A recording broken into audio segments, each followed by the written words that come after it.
azul aí, ó. Seguinte, ontem pegamos só do amarelo, só do azul. Mas vamos ver hoje aí. Quem sabe aí hoje nós dá sorte de trazer o bichão aí. Trazer o bichão aí mais pra frente, nós põe na filmagem de vocês aí.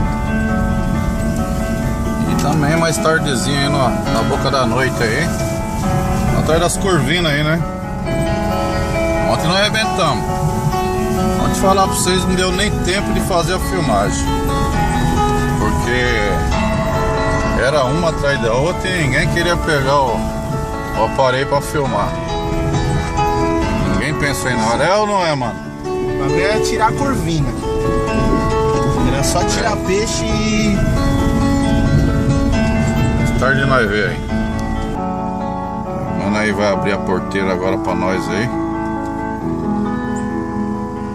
Lá no final lá nós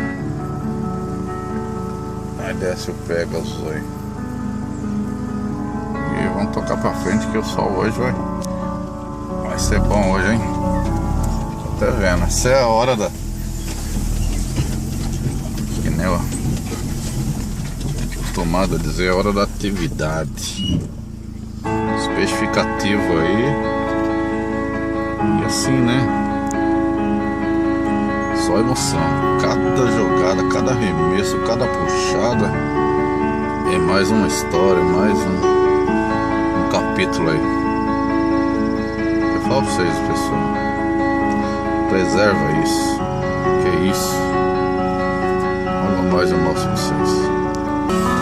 Aí, pessoal, estamos chegando já na parada que nós vai descer aí, olha. Tem um sol pra cada um aqui, ó. E aí, ó, já é a despedida do roteiro aí. Olha que coisa chata, hein? Chato pra caramba isso aí, hein? Sol tinindo, água brilhando, virando pra descer o barco. Agora vamos lá dar uma pastinha, manobrar o bicho.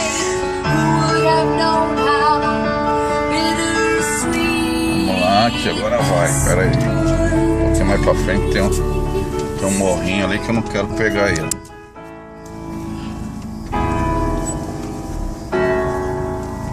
Vamos lá.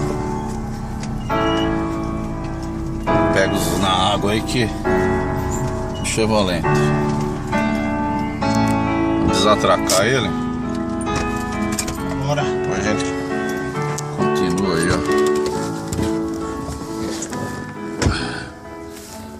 Olha. Aqui tá frouxo.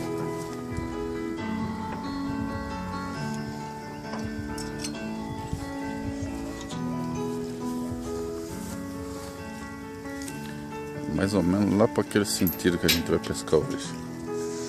Agora pegar uma isca ali e já volta aí.